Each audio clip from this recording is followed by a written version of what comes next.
don't know if you're eating lunch at church. 카레가 아직도 카레 가지고.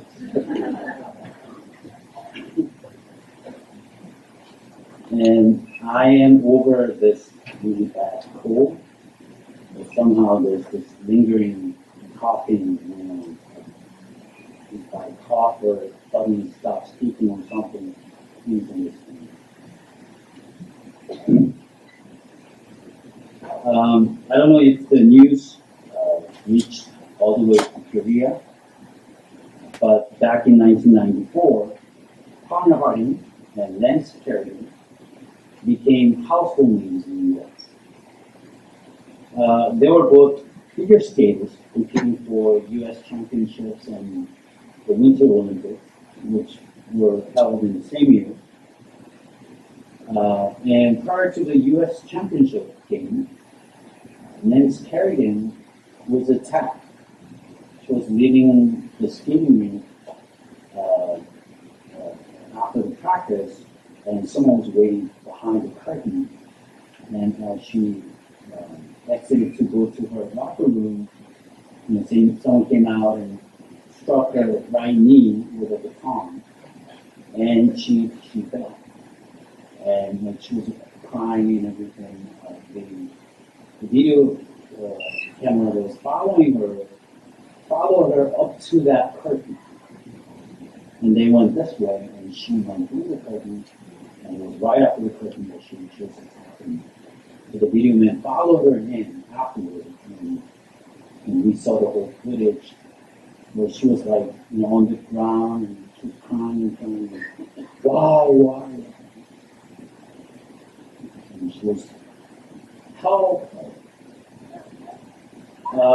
But fortunately for her, her leg or her knee was not broken, but she withdrew from the championship games. But she was given the chance to go to the Olympics because everybody knew that she was good enough. And Paddan Aram won the championship and won her ticket to the Olympics because she placed the first. She won the championship. And Nancy Kerrigan recovered fast from the injury, and she went to the Olympics and won the silver medal, while Paddan Aram placed 8th. And I'm talking about Paddan Aram and Nancy Kerrigan because later FBI found out that Paddan Aram's ex-husband was behind the attack. And he confessed that it was all her idea against Paddan Aram's idea. But, she first denied everything, but later acknowledged that she knew about it. But even to this day, she denies that it was her plan. But the Figure Skating Association banned her for life. As a skater or as a coach. So she turned to, boxing. From a figure skater to boxing. And I heard that she was good, where people hated her. Alfred Edward is the psychologist who coined the term inferiority complex. And he said that all humans experience these feelings of inferiority as children and spend the rest of their lives trying to compensate for those feelings.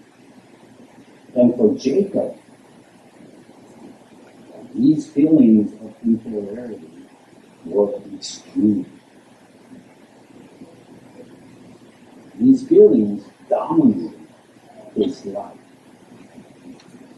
There are many famous birth stories we know about, such as the one about the founding king of Shilla.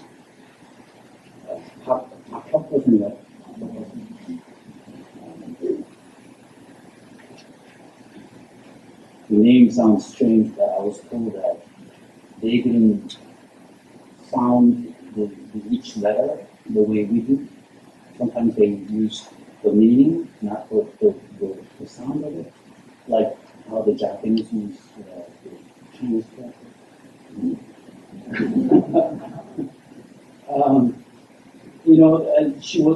He was born in large July. This was what the story that I said. Then there is the Moses famous story of his birth. When Moses was born, his parents had to put him in a basket and send him away on a Nile River, which resulted in him being raised by the Pharaoh's daughter. But Jacob's birth story, no one read that to you, is one strange story. If I ever have this kind of birth story, I will make sure that nobody hears about it. I'll bribe my mother, bribe my brother and sister, whatever, and I'll make sure that no one hears about it. And it says that he began fighting with his brother from their mother's womb. And his brother was stronger, and he won, and came out first, and but Jacob was not going to go down that easy. He came right after his brother, holding his brother's leg, which gave him the name Jacob, which means someone who grabs other people's heels, a supplanter, or a swindler. We are told of this story, this strange story, because it defines Jacob. It defines what his life was, especially his early life. From Jacob's perspective, his twin brother Esau had it all. Other twins look alike and they talk alike. Right?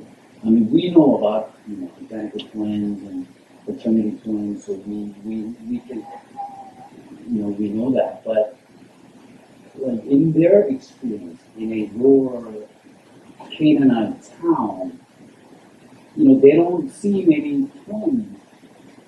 It's hard for them to understand why some twins are alike, and I don't know if they knew any other twins. And how many twins do you know, personally? I only know one set of twins, back in the so it's I don't know how they understood it, but they didn't look alike. Identical twins are practically indistinguishable, right? Like the same. So sometimes when they were born, the parents would draw something on them, or do something with their hair, or cut their hair different to make sure they know who it is.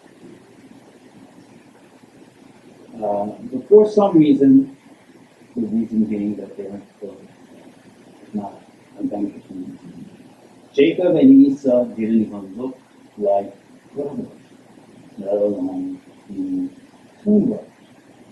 They couldn't be more different from each other. And for some reason, Esau had all the good parts. He had all the good things. He was strong.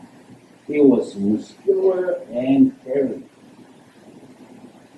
I don't know why, but when we grow up, guys, when we grow up, we compare those things. 너 이렇게 털이 없네. 너 여자 같다. Those things. 털 많으면.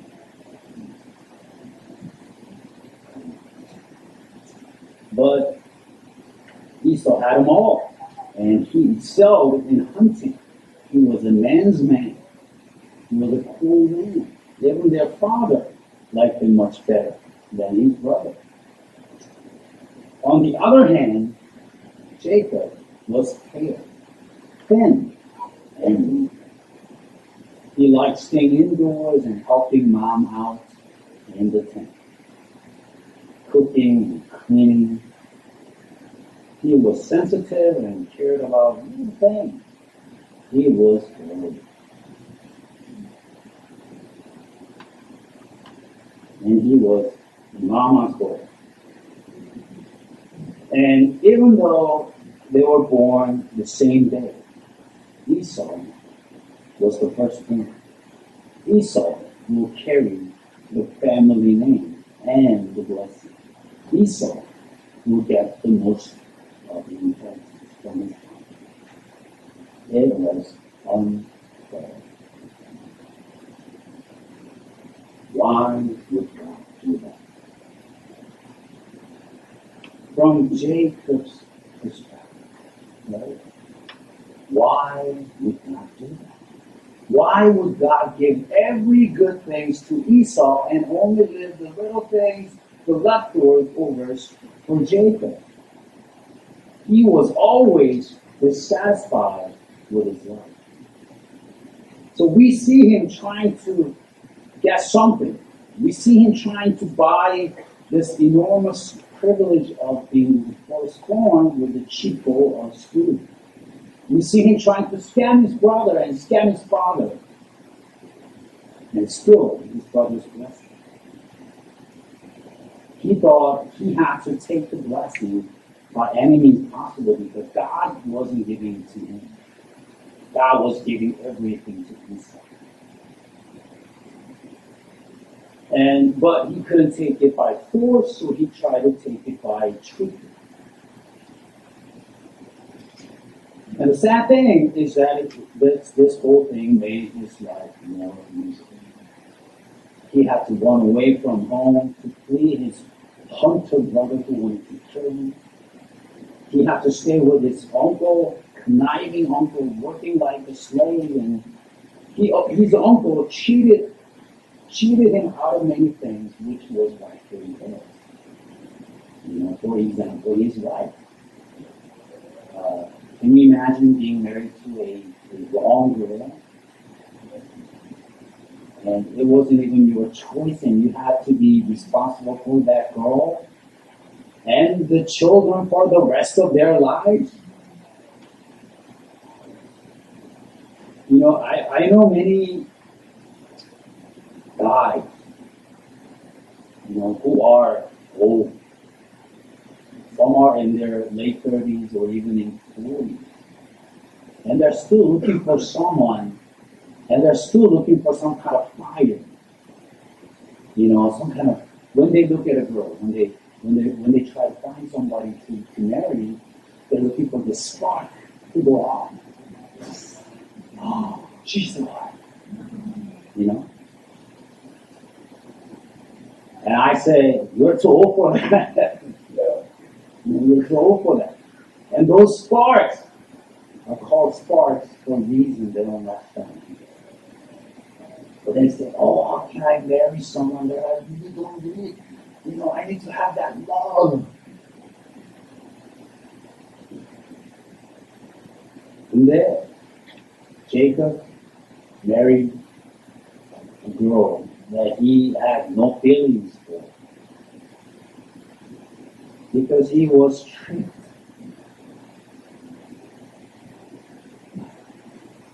And this all came because of his mistake, trying to get the blessing himself. And the saddest part is that Jacob didn't have to go through any of this to be blessed. He didn't have to steal anything from his brother. He didn't have to get anything from his brother. He didn't have to trick anybody.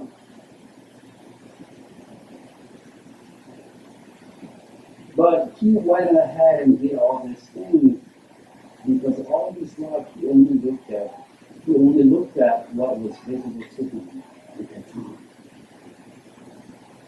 He had no faith. He only looked at the outer things and the worldly things. Sure, he didn't have what his brother had, but that doesn't mean that God favored Esau over Jacob. Jacob thought God abandoned him. To him, it looked like God gave all the good things to Esau. But according to today's passage, it cannot be farther from the truth. The scripture says God chose Jacob over Esau. Right? He said the older will serve the younger. God favored Jacob over Esau even before they were born. Jacob is not blessed because he went through all this to get the blessing. God wanted to give him the blessing from the very beginning. That was God's plan.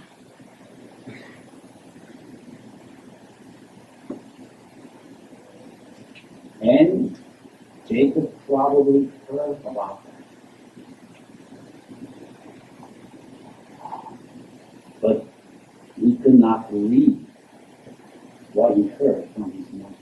His mother probably told him hundreds of times because he was always grumbling about this whole thing. Why am I the second born?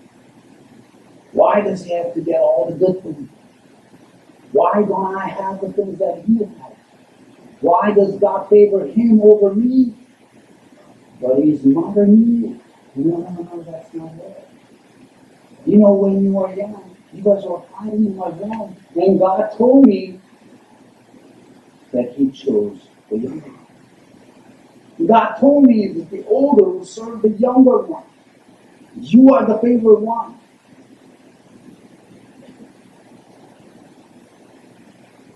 But Jacob refused to accept that. He refused to believe God's word. And he decided that he was going to get the blessing himself. If God wasn't giving it to me, if my father wasn't giving it to me, I'm going to get it myself. In our lives, because of the lack of faith, because we don't trust in God, we do the dumbest thing. Imagine how God must have felt looking at Jacob. God loved Jacob. God chose Jacob. God had a great blessing in store for Jacob. Even before he was born, God wanted to do great things through Jacob and his children. But there was Jacob, all upset and envious of his brother Esau. Just because he was good looking, just because he was manly, just because he was stronger. Just because he looked like God gave all the blessing to Esau.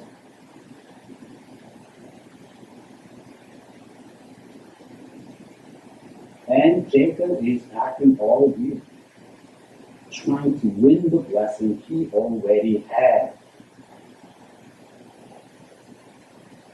By deceiving his father. Just imagine, have the perspective of God. You're looking down and looking at Jacob. God has everything ready to bless Jacob. And he's going around and doing some crazy things because he's thinking that he's a bandit. Because he's thinking that God doesn't want to bless him.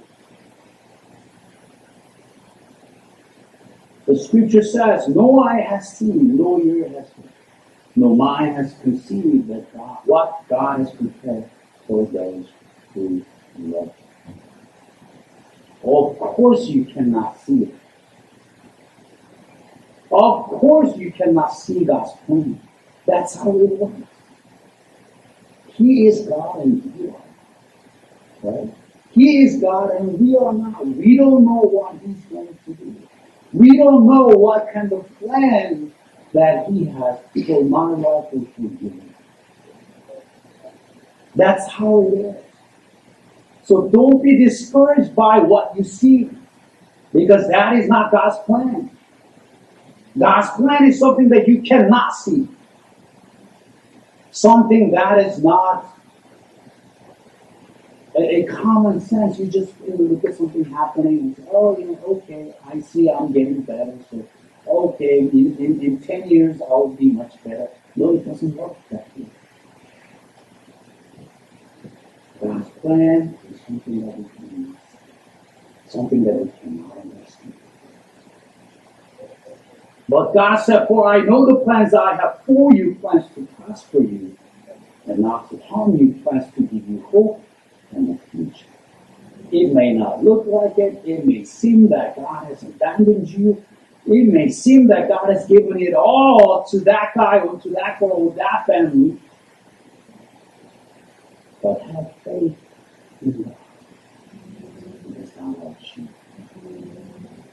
The fact that you are here tells you that God loves you. Because you cannot come here unless God calls you to himself. You are here for different reasons and you are here for different people. But it is God who calls you.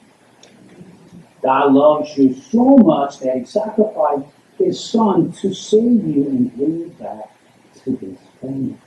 What more must he do to prove his love to you? What must he do to show you, to convince you that he loves you? Boy, boy, he will show that you are special to God. Just like we sing here. Do you really believe that Jesus died for you? Do you really believe that God called you to be his children? Do you really believe that you are his child?